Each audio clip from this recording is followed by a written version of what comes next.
सभी देशवासियों को स्वतंत्रता दिवस के अवसर पर शुभकामनाएं देता हूं। आज हम स्वतंत्रता संग्राम में भागीदार रहे सेनानियों को नमन करते हैं, जिन्होंने अपने खून से इस गुलिस्तान को सींचा, और हम अपनी सेना के जवानों को सलाम करते हैं, जो आज भी कुर्बानी देकर अपने देश की रक्षा कर रहे हैं। आजादी के बाद भी देश के प्रगति के मार्ग पर आगे बढ़ाने में करोड़ों भारतीयों का योगदान रहा। हम उनको भी नमन करते हैं। आजादी की लड़ाई से लेकर आज तक महिलाओं ने न सिर्फ अपने परिवार बल्कि अपने देश के विकास में भी अहम भूमिका निभाई है। आने वाले दिनों में भी उनकी ही शक्ति से देश को ताकत मिलेगी। आज हमारे पुरखों की मेहनत पर यह कहकर पानी फेरा जा रहा है कि बीते 71 सालों में देश में कुछ हुआ ही नहीं। लोकतंत्र में जनता प्रथम होती है और जनता के पक्ष तथा बुनियादी अधिकारों की सुरक्षित रखने के लिए संस्थानों की आवश्यकता होती है, परंतु आज लोकतंत्र के हर एक स्तंभ पर गहरी चोट की जा रही है। किसी भी देश में विपक्ष लोकतंत्र का एक अहम हिस्सा होता है। बड़े दुख की बात है कि जिन विपक्षी दलों को सरकार का विवेक उसका जमीन माना जाता है, आज उन्हीं विपक्षी दलों को दलदल बताया जा रहा है। हर वर्ग में कुछ ऐसे लोग होते हैं जो समाज को बेहतर बनाने का प्रयास करते रहते हैं, परंतु आज उन्हें भी दबाया जा रहा है। अधिकारी वर्ग अपनी निष्पक्षता खोता जा रहा है।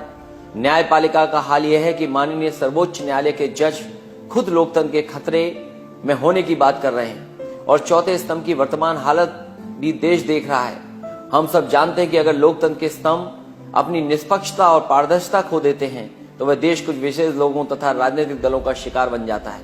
माननीय सर्वोच्च न्यायालय के एक पूर्व जज का भी मानना था, जो समाज सतर्क नहीं रहेगा वह अपनी स्वतंत्रता खो देगा। जब तक ये स्तंभ आजाद रहते हैं तब तक लोकतंत्र न केवल सुरक्षित रहता है बल्कि सफलता की ओर तेजी से बढ़ता भी है। आज मीडिया और सोशल मीडिया के माध्यम से इतना शोर मचाया जा रहा है कि हम एक दूसरे से बात करने का ढंग भूल चुके हैं। हम भूल चुके हैं कि सरकार और जनता के बीच का संबंध कैसा होना चाहिए, सरकार के लक्ष्य क्या होने चाहिए, उसकी जिम्मेदारियां क्या होनी चाहिए। हमारा देश विश्व का सबसे बड़ा लोकतंत्र है, जिसका संवैधानिक ढांचा डॉक्टर बाबा साहेब अम्बेडकर जैसे महापुरुषों ने तैयार किया। इस ढांचे की सीमाएं भी तय करनी आवश्यक थी, क्योंकि बिना किसी सीमा के लोकतंत्र भीड़तंत्र में भी परिवर्तित हो सकता है। मैं समझता हूं कि विकास केवल तभी संभव है जब लोगों को सुरक्षा, शिक्षा और चिकित्सा की चिंता न हो। देश एक परिवार की तरह होता है, और यदि परिवार का कोई सदस्य किसी मुसीबत से जूझ रहा हो तो उसका असर पूरे परिवार पर पड़ता है। टीवी और अखबारों में आए दिन अर्थव्यवस्था से संबंधित एक नई बहस छिड़ जाती है। आंकड़ों के जरिए ये साबित करने की कोशिश की जा रही है कि भारत प्रगति की ओर बढ़ रहा है, लेकिन अगर सच्चाई मालूम करनी हो तो आप किसानों का दुख सुनिए, मजदूरों का दर्द समझिए और गरीबों से पूछिए कि अर्थव्यवस्था में क्या बदलाव आया है।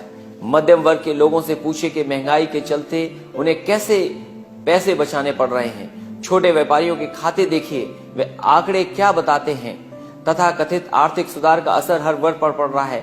कृषि से लेकर उद्योग तक सारे क्षेत्र कठिनाइयों का सामना कर रहे हैं। भारत के डीएनए में विकास है, लेकिन इस डीएनए के साथ खिलवाड़ किया जा रहा है, ठीक उसी तरह जैसे हमारे किसानों के देसी बीज को मॉडिफाई किया जा रहा है। अगर सामाजिक अस्थिरता बढ़ती जाएगी तो आर्थिक स्थिरता असंभव है। लोकतंत्र में अलग अलग विचारधाराएं एक साथ रह सकती हैं, यही इसकी खूबसूरती है, लेकिन आज वैचारिक असहमति रखने वाले हर भारतीय को देशद्रोही घोषित कर दिया जा रहा है। जिन्हें विश्व नोबेल प्राइज से नवाज रहा है, उन पर भी उंगलियां उठाई जा रही हैं। मैं ऐसी मानसिकता रखने वालों का ध्यान श्रीमद् भगवद गीता की ओर ले जाना चाहूंगा। 6 अध्याय के 32वें श्लोक में भगवान श्री कृष्ण ने भी उसे असली योगी माना है, जो बिना किसी भेदभाव के सभी को समानता की दृष्टि से देखे, जो औरों के सुख को अपना सुख और उनके दुख को अपना दुख समझे।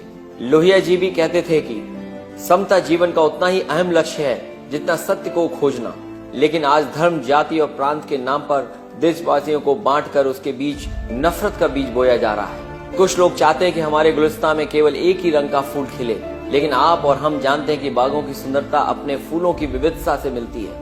अगर किसी चित्रकार को एक ही रंग दे दिया जाए तो वह कैसा चित्र बनाएगा? आप खुद सोचिए, क्या आपकी माँ ने कभी आपको अपने प्रति प्रेम व्यक्त करने का तरीका सिखाया? हर बच्चा अपने अनोखे अंदाज में अपनी माँ से प्रेम करता है। ठीक इसी तरह देश के हर समुदाय के लोग अपने अपने ढंग से राष्ट्रवाद का प्रमाण देते हैं। 2020 तक भारत विश्व का सबसे युवा देश बन जाएगा, लेकिन जिस देश के अन्नदाता किसान आत्महत्या कर रहे हों, उस देश की आने वाली पीढ़ी का भविष्य कैसा होगा? इस बात का क्या भरोसा है कि उन्हें एक सुरक्षित तथा गतिशील माहौल मिलेगा? 2019 में 1.25 करोड़ युवा पहली बार मतदान करेंगे। इनके लिए क्या व्यवस्थाएं तैयार की जा रही हैं?